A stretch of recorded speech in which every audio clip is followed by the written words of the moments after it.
Okay. Hey, everybody. Welcome to another one of our Debruary live streams. We're now on day 15. So we're at the halfway mark for actually a little bit more because we have 29 days in February.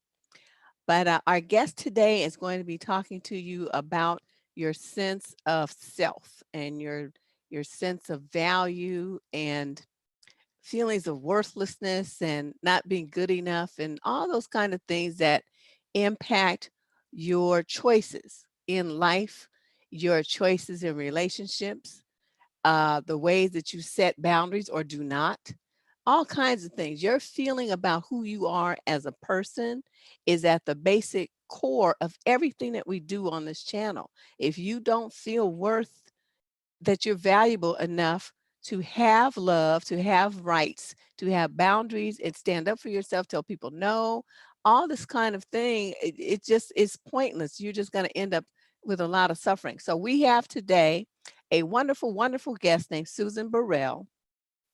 Susan is here to talk to you about the journey that you will be taking from feeling worthless to feeling worthy. And I want to welcome her to the show. Susan, thank you so much for coming. Thanks, Deb. It's a pleasure and it's an honor to be able to interface with you and your listeners. I really appreciate it. This has been it's been a tough month because there's a lot of women that are new that are coming here that have issues that my older viewers don't have. So we have to kind of keep going back over the foundation. And I guess it doesn't hurt for the people who have been here for a while and gotten better to get a refresher course. So let's start by talking about what it means. Well, actually, no, let's first start by you introduce yourself a little bit. I told them what you're here for, but let's get a little bit about your background and how you came to be, making this wonderful presentation. Well, uh, it's actually a personal journey and transformation I had to go through. I was in a 28-year marriage and it ended, and I went into divorce, and I realized I didn't know who I was, and I had been kind of encouraged. That's a nice word. That's a kind word. That I wasn't necessarily good enough. So what happened is, going through that divorce, I realized that I didn't know who I was. I didn't love or respect myself. I didn't feel valuable. I knew I had a second half of life, and I wanted to have a good, happy, kind, loving second half of life. And I just didn't know how to get from feeling worthless and devalued and cast aside, right? Basically shattered, to feeling worthy of anything. And while I was going through the process of divorce, a friend of mine, Jennifer Ruth Russell, was putting together a CD, and it's called Worthy. And she started playing the song to kind of gather people's, get people to donate so she could complete the CD. And I just burst into tears. I was like, oh my God, it's my song. And it's all about being worthy and feeling worthy. And in the middle of the song, it says, I stand up for myself because I love myself. And I was like, oh my God, it became like my mantra, right? I stand up for myself because I love myself. And actually another mantra I was running was, I love myself more than I ever have in my life. And it became truth after, a few years and doing some really deep inner work. It really became truth. And so the journey from worthless to worthy for me was about digging deep into what my belief systems were, and were they really my beliefs, right? Our family of origin will absolutely download within you the belief systems of the family. Like, you do this, you don't do that, you can't do this. Right. And so it wasn't just my family of origin, but then it also became the long relationship I had that downloaded some belief systems. And I had to really investigate, were they true? Were they ever true, right? that you're not valuable, that you're not good enough, that no matter what you do, it's never going to be good enough. Yeah, I And think a lot of women, have that problem, and a lot of it is associated with the family's religious beliefs. yes, As sometimes it there's, is. yeah, there's this rhetoric that men are superior and that women are supposed to submit to him, and no matter what his qualifications are, he's automatically the leader and the best and the decision maker, and you follow him and all this. And so even that kind of belief, even if you do believe in religion, that's considered a good thing, those side beliefs will impact a woman's feeling of herself and her powerlessness in respect to the men in her life, whether they be her Absolutely. dad or anyone else. Absolutely. Well, we've been trained for centuries, not just recently, centuries. Females have been trained that we are chattel, we are property. We're not allowed to make choices. And in fact, if there were women like in the 1600s, 1700s that actually were landowners or property owners, men would come in and do something to shame them, like say, hey, you're a witch, so they could take their property, so they could take their, take ownership of what wasn't, because they were women and they should be submissive and meek, like you said. So this has been going on for centuries. And aren't we lucky, Deb? Aren't we lucky that we live now? Because now the divine feminine is saying, and it's the divine feminine. It's not just women in Me Too groups or any of that finally saying, no, it is the divine feminine, the power of that's been downloading on the planet for the last, I don't know, several years, that is meeting that divine masculine that got warped. The divine masculine wasn't necessarily about oppression and making women submissive. That men turned that, but the divine masculine was about creating organization, right? And growing cities, creating, inventing things, that kind of thing. It was that kind of creation. Now the divine feminine is coming in, and it's a stronger power, if you will, than the masculine, because it's coming in to clear stuff. So if anybody over the last year or two has kind of felt like, I was going to say the garbage hits the fan. I was going to say something else, but if you've been feeling like that garbage is hitting the fan, it's because it's supposed to. Chaos is actually can be our friend, because it is necessary, because we live in a dynamic system, for things to fall apart so better things can come together. It just is the way the universe works. It's part of a higher system that we can't see, touch, or feel, but that's what's happening. And when chaos happens and things start falling apart, like the fall of Rome, it looked like, the burning of Nero and all that historical stuff, right? That was chaos, so something better could be built. And that's what's happening now with the divine feminine. So women that are standing up, finding their voice, to speak out against atrocities, right? Whether they're Syrian refugees or somebody who got abused and fondled in Hollywood, right? It's time, because this energy is supporting a clearing of what no longer serves humanity. And the masculine, or the patriarchy, let me put it this way, the patriarchy likes it just fine. They like, that they have a good old boys club, and they like that they're kind of sort of in charge. They like that stuff. So they get nervous when women stand up. But because of this new energy that is really about cohesion, collaboration, connection, that we're all in this together. It doesn't matter where you live on the planet. Doesn't matter what religion or sexual preference you practice. We're all in this together, because we are part of humanity. And so But tell me this too. Tell me this. when you start talking about feeling worthless, Yep. can you kind of put a definition on what worthless is? Like maybe how it's manifested in a woman's attitude and her behavior.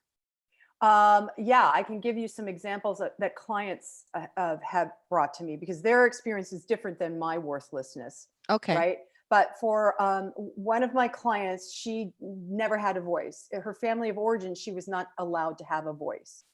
Um, and uh, and she was allowed to be pretty.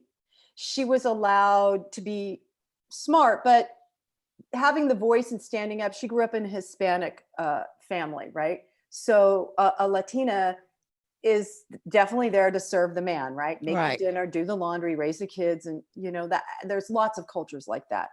And she is now in her mid era, and is just now finding her voice, and just now setting boundaries, and just now saying, you know what, I don't care for that attitude, or I will not do that, or in her business, in relationships. And she said to me, I feel stronger within myself than I ever have in my life. And I didn't know that I wasn't speaking up. I wasn't taught to speak up and deal with the issue. I was taught to avoid it. My mother was raised that way. You avoid the thing that's staring you right in the face, and because that keeps the peace in the family. But it doesn't allow the individual who's compromising their integrity to feel valued or worthy. The more we compromise our integrity, the more we sell ourselves out. Because one of the definitions of integrity, which is my big value, is that you don't lie to yourself, right? And if you're saying, well, I don't really need to stand up for myself, that's a lie. Because if you don't respect yourself by saying, hey, this is a no, or I want to do this, or I'm going to go be, whatever. If you don't stand up for yourself, then nobody else will. So we Another have to problem I respect find is that ourselves. women they can't, some do say no. They say no at first. Uh-huh. And then there's like this, and this, I actually talked to some guys who are, like the player types Mhm. about why guys do this. And they told me, and I've noticed it with women, if they keep asking, they will eventually, the woman will say yes. It's like her boundaries get worn down. And at some point she folds and she just wants him to stop asking her or whatever. And so then she just said, okay, then. And she gives in. Mm-hmm. What's that dynamic? I would say it's manipulation, it's abuse, it's an abuse, and it's disrespecting. And saying out loud, Deb, any man out there that's listening to that, if that's what you do, that behavior needs to stop now. Because if you want to have an honest, healthy relationship with a lady, then you need to be honest about it and not push her into a corner. Can you tell I've had this experience? Push her into a corner where she eventually says yes to get you off her back. Meghan Trainor has a great song that I just, I listen to it when I'm putting on my makeup, and I make my hand movements, and it's all about saying no. I'm not going to tell you what my sign is. I'm not going to give you my number. You just destroyed my peace of mind while I was sitting here enjoying what I'm doing. So hell no. And it's a great song. But when I was younger, we didn't have that. We didn't have, like you're saying, Deb, there were often times where I was pushed into a corner. There might have been a little alcohol involved in when I was younger, but then it's almost like those guys it's an abuse, and it's Yeah. not okay. Yeah, I thought it And was rather predatory because it's like, why can't you just accept that this human being doesn't want what you want? And mhm, instead of just accepting that, you're trying to, pressure this individual into giving you a number, as you said, into mhm, talking to you, into going on a date with you, into doing whatever with you that you want versus what she wants. So she's sacrificing in favor of you. And it also implies, in family situations, at work. I mean, in every aspect of women's lives, they get this kind of coercion, pressure from men. See, again, I would suggest that's the old patriarchy. They got away with it for a couple of centuries and they think they still can. And it's up to not just women, but men to begin to recognize that that's an infringement of human rights, right? You're not respecting someone's right to say no, or someone's right to sit at a coffee shop by themselves or walk down the street not being harassed with catcalls and whistles. Yeah, so it's a harassment. Deb, I was astounded a few years ago, I was having a conversation with a 25-year-old young man, and somehow we got into talking about women at a bar, and somebody that we both knew who had been slipped a roofie.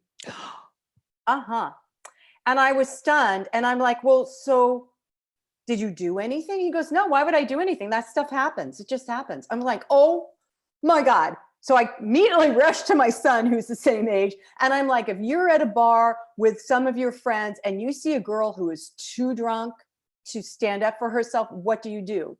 He said, we would probably take her home. We would probably say, come on, we're going to get you a cab or an Uber or whatever, and make sure she gets home safe. You see the difference? It's like you become, what is it? Compliant. Oh, well, that's just the way it goes these days. No, it doesn't. And it should never. He's just a jerk. That's all that is. Yeah, we just bless him and let him trundle along on his ignorant way.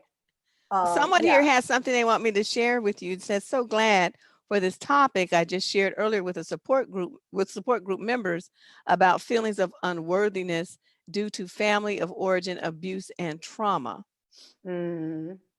So that's something, it shows you're in the right place at the right time, Susan. Well, and I appreciate the family of origin abuse and trauma, because many of us have that going on, and it's a hard one to surmount and get beyond and really feel valued. So when young girls, when girls are young and this kind of thing, or just say it doesn't happen in their family, they're treated pretty well. What kind of things might a young woman look out for as she goes out into the world for people trying to make her feel unworthy? Well, first of all, it's what we were just discussing, the predators that are out there, because some women, well, I can only speak from my experience. When I went to college, there was a book of all the incoming freshmen so that they could feel welcome. Well, the guys at college, they got the book so they could see the girls, the incoming freshman girls. And suddenly in my dorm room, I was having different men just come in to meet me or talk to me or hang out. I didn't understand. I did not understand what that was about. So they were all like sniffing around the new meat, and several of my friends, my girlfriends, we talk about that now. We're like, wow, we were what we didn't know, right? We didn't know what we didn't know. I was innocent. I was naive. I didn't understand. Thank God I wasn't ever accosted or raped, because that was really a prime petri dish to do that in, right? And so I think for young women, there's a balance to establish within yourself of as you learn to love and respect yourself. The balance is to then not be a bitch, right?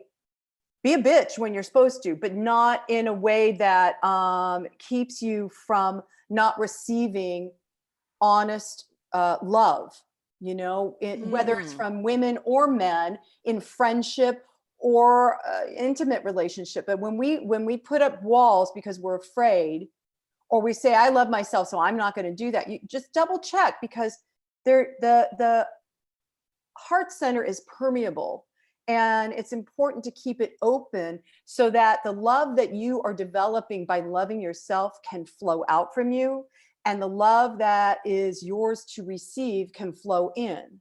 Right.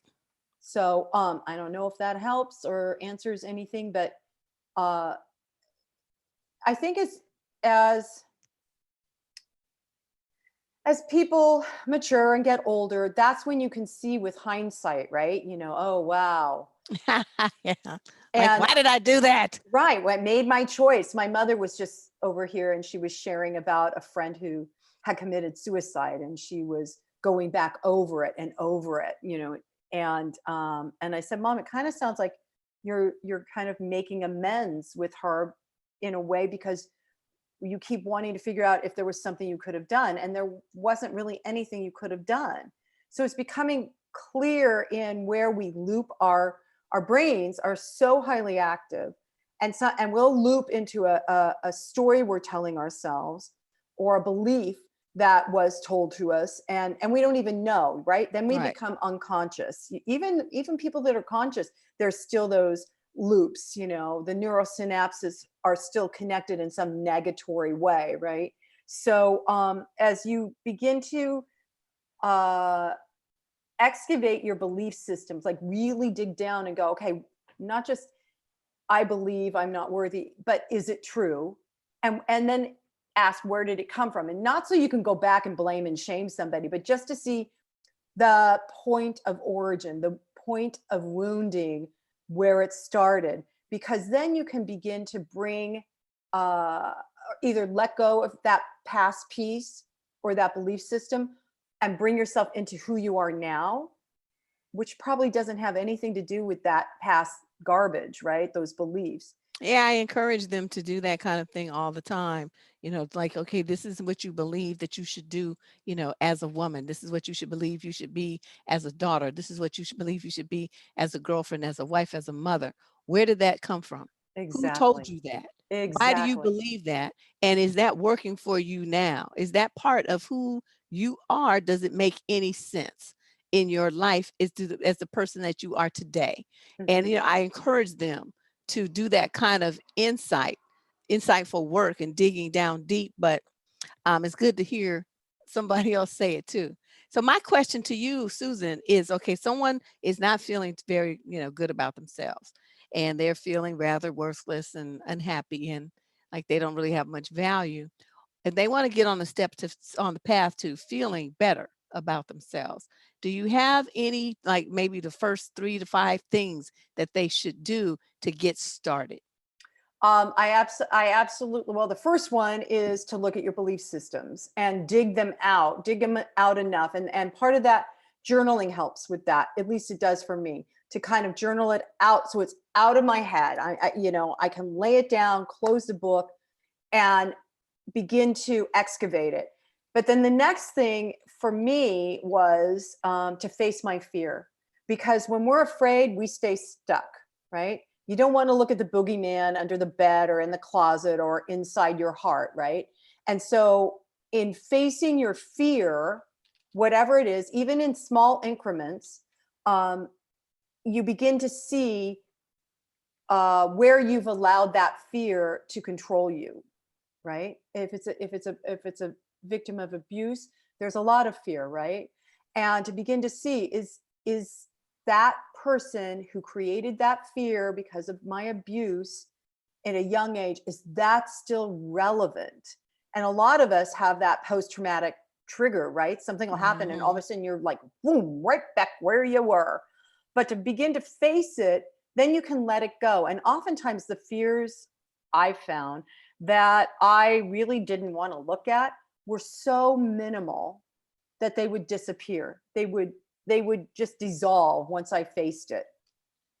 I spent so much energy not facing my fear, and I think a lot of people do.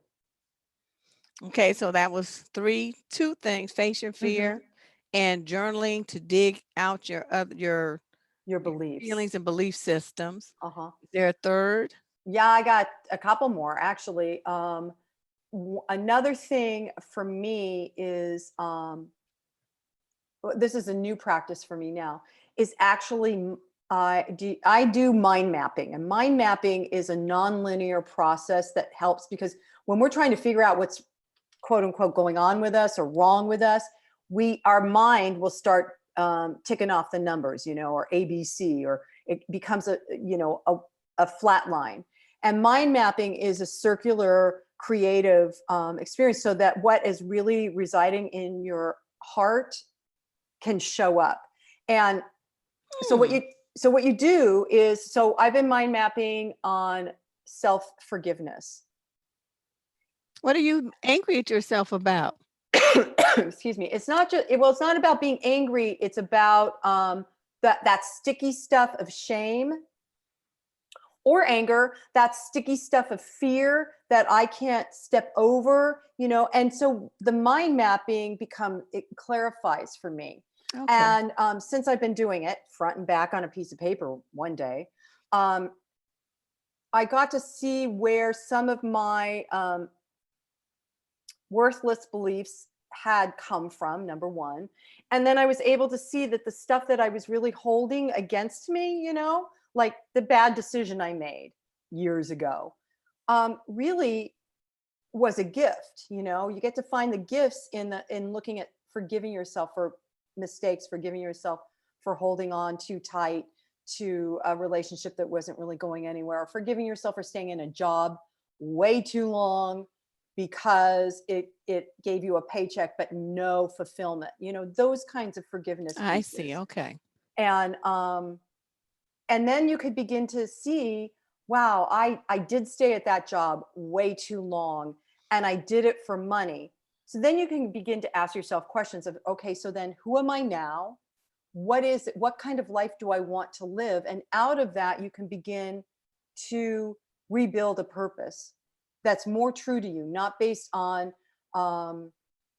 setting goals and itineraries and agendas. And, I don't believe in that stuff. But to really build your purpose from the inside out. Because oftentimes we think we have a purpose, but it's based on somebody else's belief about us. And Deb, I have inspiring cards.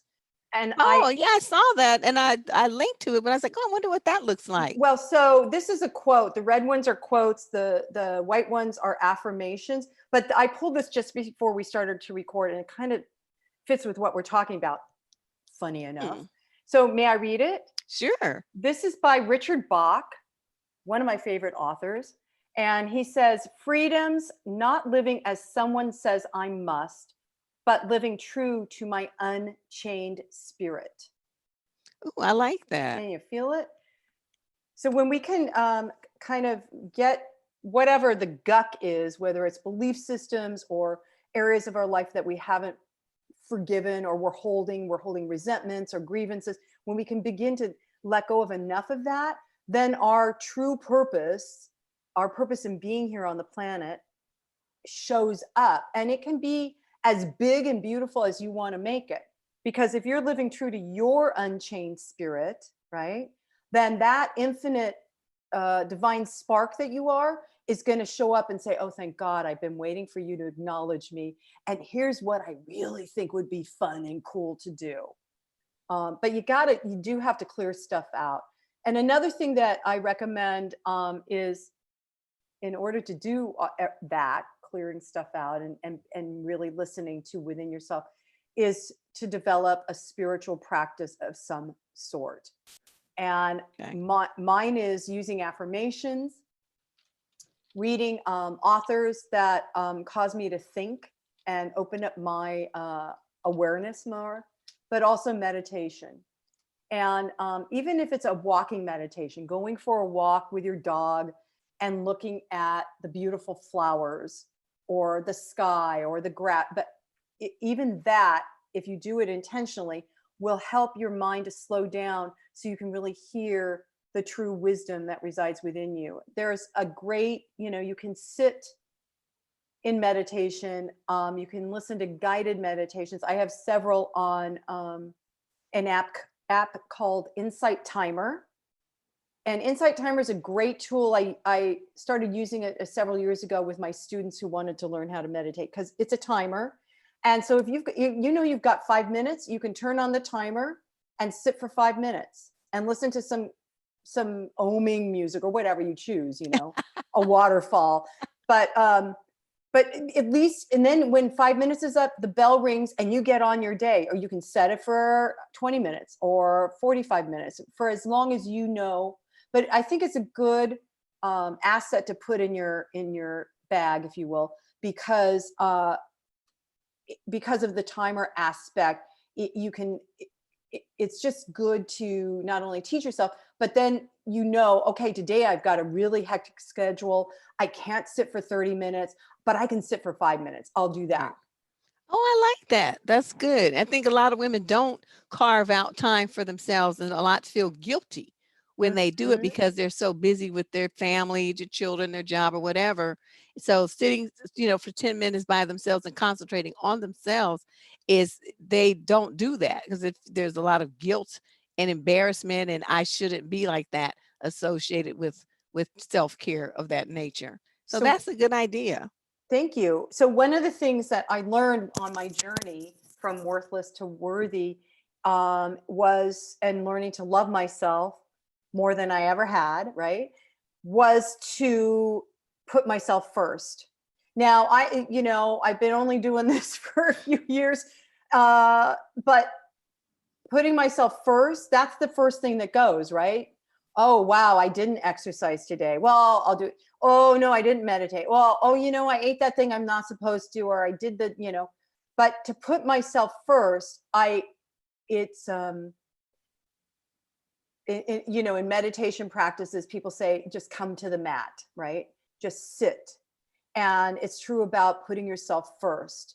It doesn't matter if you skip a day of putting yourself first. If your intention is to put yourself first for the rest of your life, then all the other components will come to you and allow you to do that. And the guilt will begin to wash away, because I would suggest that the guilt about putting yourself first is more in relationship to the honoring yourself, right? The loving yourself. And as women, we give our love out. We are nurturers. We give our love to family, children, friends. We even do it in the workplace. Oh, here, let me help you. And in order for us to receive the love that we're giving out, you have to replenish it. So meditation helps you replenish, right? It helps you rejuvenate. Journaling will help you replenish and help you rejuvenate. Facing your fears will do the same thing. Looking at belief systems. The more you untangle that stuff, the more you're going to find you. And then you're going to know what you want to put in, right? A lot of people has a question for you, Susan. And it ties into actually with what you were just saying. She asks, what are some ways to maintain our worthiness when we have had traumatic, abusive upbringing with people who hurt us deeply? That's a pretty heavy question. Yeah, it is. Ain't it? For me, again, I think it's just really continuing to check in with yourself and reset. So what I'm hearing under that question is not just about putting ourselves first. There is a question of why this happened to me. I'm sure that's part of it. Yeah. Why did this happen to me? And am I to blame? Did I cause it? Did I draw that to me? And there might be some maybe in that, but the bigger piece is to become aware enough so that you're not entering into those kinds of relationships ever again, which takes vigilance to pay attention to that stuff. Because when we've grown up in that kind of a abusive situation, that's all we know. And so the next, and I'm just speaking about relationships right now, but it could be a relationship with a boss or a coworker. but in relationship, the next guy looks just a little bit better than the last one, right? Just, oh, maybe this is my knight in shining armor, my soulmate. That, I mean, that's kind of what happened to me. I was in a relationship, it was verbally abusive, and we were engaged to get married, and I finally got up one day and said, I can't do this. I can't do this. And so a few months later, I met my ex-husband. He was so much better than the last guy, right? He was so much better. And I was like, oh, this is my soulmate. And so we got married, and the roller coaster ride of that relationship for both of us, I would imagine he would say, was not healthy. And I didn't realize I had fallen into the other one, it was just one step better, one inch gooder. And so becoming aware of who you are and what you truly want. So I don't know if this will help the woman that asked the question, but I knew as I was doing these processes of meditation, of sitting down there, one day I just felt like this slimy shame all over me, and I was like, where is that from? Mm-hmm. Where did it come from? Why, what am I ashamed of? And so I sat down immediately and started meditating and asking the question, what is this? And I remember seeing in my mind's eye, I was in a room and there was just that slimy, gucky shame. And I began to just breathe love into the room, just breathing and erasing it and getting it out of the corners and getting it off the walls and getting it off of me. And that meditation helped tremendously. Wow, that's some powerful visualization. Yeah, it was really, because those kind of things catch you, right? I didn't know I was carrying so much shame or guilt or, or anger. I didn't know I was enraged until I broke out in hives from top to bottom for an entire year. I kid you not. Oh my God. I had suppressed my anger so much that it broke out in hives. And I no doctor could tell me how to fix it. I had to get through it and a few other things. But so I digressed. I'm a little like, okay, now what do we? Well, let me see if there's some other questions here. Hold on a second. Yeah, shame is a big one. I don't know, maybe there must be something wrong with me, because I seriously, I don't ever feel shame, and I never feel guilt. I feel like if I did something, even if what I did was, considered like negative, bad, evil, these kind of things, I did it because I wanted to. I did it because I own it. And if I said it to you, I said it because I wanted to hurt your feelings. I wanted to, and so I never feel guilty about any choice that I make. If I say no to you, I meant to say no, I don't want to be bothered with you. And that's just how it is. Get over it, deal with it. If I say yes, then I'll be there for you, because that's what I promised you that I would do. But, I make those kinds of choices, and then I own them, and I don't second guess myself, and I don't care if you don't like it. And it's not about what you like, it's about me and those kinds of things. And I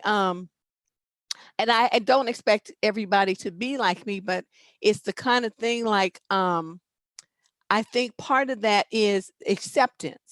And a lot of women don't accept who they are. And I accept myself. I know I'm not perfect. I know I'm short and evil. I know I get in bad moods. I know I don't, want to be bothered a lot of times, and unfriendly and all these things. But all of those things make me the wonderful person that I am. And so I just embrace them all. And I find when I meet women, there's so many times they pick themselves apart. Well, I shouldn't. I can't. What will people think about me? I want people to like me, and these kind of things. And to me, that all those concerns about what's going on outside of yourself puts you in a position where you're going to start feeling worthless, because you don't like yourself very much. So is there some, I don't know how I got like that. People ask me all the time. I have no clue. I'm just a jerk. No, But some, I'm erasing well, that. you Uh-uh. know, some people would count it that way, but But I whatever think, it is, that's what I am. And well, so, it sounds like you're a very strong person and you're aligned within yourself, right? You know the truth of who you are and you accept the good, the bad, the ugly, A lot of people, uh in this world want to feel better, right? They want it to be all good. It's all good. But the truth is there's the shadow side of self, right? right. And that shadow side is the thing that can, uh if unmastered or acknowledged, becomes the shame and the guilt and the picking yourself apart. And it sounds to me, Deb, like you accept both halves or both sides of yourself, and they're working together as a unified organism, as a unified presence within you, so that you don't have to, so you can own yourself fully. And a lot of women haven't been taught that. They need Yeah. somebody like you to model it for them. And that's what I do. That's what I do Yay. here. So someone has a question. She wants to know, is it safe to share your spiritual walk with your boyfriend? Oh, honey, if you can't share your spiritual walk with your boyfriend, you might need to get a different one. There you go. I'm That's your telling you. response. So my current man, uh, is he has a similar spiritual practice to me. But I also, when I got out of my marriage, I knew I wanted to be in relationship. I love being in relationship, and so I set an intention list of qualities I wanted in my next person. The top was kindness and compassion, but I also wanted him to understand my spiritual components. And he has similar ones. He meditates every day. He practices kindness wherever he goes. Oh, he sounds great. He's phenomenal. And he does it from a place of genuine caring, not a put on, oh, well, I'll look like this, I'll do this because then I'll look good in front of people. No. Yeah, play that So, nice guy role. yeah. So I think for the listener who asked that question, I think you should share what your spiritual practice is and see what he feels about it. And you might be surprised that he maybe wants to do the walk with you. He maybe wants to explore within himself who he is and what he is. It's so important that we all do that, whether we're men or women. Well, Susan, as we wind down here, is there anything that you want to share with the listeners that maybe we didn't, we danced around and we didn't get an opportunity to say? Sure. Thank you. So I want to invite people to go to my website, if that's okay, Deb. Oh, it's absolutely okay. It's Susan Burrell, Burrell. I've written a book called Live an Empowered Life, a 30-day journey. And I call it a journey because there's experientials in the book, there's journaling prompts. It interacts with my website where there's videos. We do some mind mapping, we do some what's my purpose now stuff. But there's also guided meditations that you can listen to that support you on really moving from worthless to worthy. And by the end of the journey, whether it takes you 30 days or 40 days or whatever, the feedback I'm getting, because it's the work I did when I was in divorce. So I am more empowered and happier than I've ever been in my life. And so the feedback I'm getting is many people doing the book are cracking open stuff and letting go of things that they didn't even know they had, Oh, so that they boy. could be more kind and loving towards themselves and others. So Live an Empowered Life, a 30-day journey book, and you can access it through my website. It's on Amazon too. Yeah, And put a link to it and to your cards thank you. Yeah, in because the the show cards, description page. thank you. The cards go with the book. So the cards are like what I call a grab and go. On a day that you really can't sit and meditate, just pick one. It's always the right one. and take it with you. And during the day at work, you can pull it out, look at it. Oh yeah, that's what I want to focus on today. So That's brilliant. I love it. thank you. Well, Susan, I'm so glad you were able to come and stop by and share your wisdom and your journey with the ladies. I hope it inspires some of them to get the courage to do the same, because it's Yes. hard, I think dealing with the fear is the biggest challenge for most women. Yep. From my experience, that's what I see, the Yep. fear. Yeah. Fear. And it's a big challenge for everyone. Men have fear too, so they deal with it differently. Yeah. Well, But thank you so much for coming, and thank you. we appreciate you spending your time with us here on the Deaf Tourism channel during Debruary, video a day Debruary. And you are just fabulous. I'm going to keep your information because I think I want to have you back on here again. But Woohoo! your book is still kind of new, but after you get more feedback on it, we want to talk about what you've been hearing and how people have used it. Yeah, I'm actually teaching it. So I'm learning again. I'm working it as I'm teaching it again. And I'm learning a lot more about myself. Yeah, see, because of that's it. what I think, in a few months you'll have something else to share with us, and I'll be all ears. Yay. Okay, Thank thanks, you, Susan. Deb. See you later. Bye. Bye-bye. Okay, everybody, that was Susan Burrell. We have her information in the show description page where you can purchase her books and the cards. I think I'm gonna get a set of those cards myself because I that I'm so busy and so do sometimes forget, you need to just get in tune with yourself and just chill out for a minute, focus your mind and get into yourself and get your thoughts organized, stay on track. All kinds of things need to happen, and it's easier when you have something that you can focus on, like looking at something, that thing that she talked about, where the timers are going and the music is playing. Those kind of things help focus your attention, which therefore focuses your energy. And sometimes I don't do that. I just figure like, oh, I'll just do it, and then of course it never happens. And so I'm going to investigate those myself. But you guys, thank you so much. We got another live stream tomorrow. We're good. I don't know. Why did I do so many in a row? I must have lost my mind. But the guests were so good. I just kept scheduling people. But this guy is going to be doing many energy healings.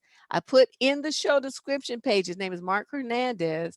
Go and check that out, because in order to get one of those free mini energy healings, which right on the heels of this show, it'll be perfect. So you have to enter the Zoom platform though in order to do that. When you have to have a webcam or your phone so that he can see you and hear you. Do not be in a noisy environment, because I will click you off. I don't want you messing up my recording with a bunch of dogs barking in cars and all this stuff, kids screaming. No, you won't be picked.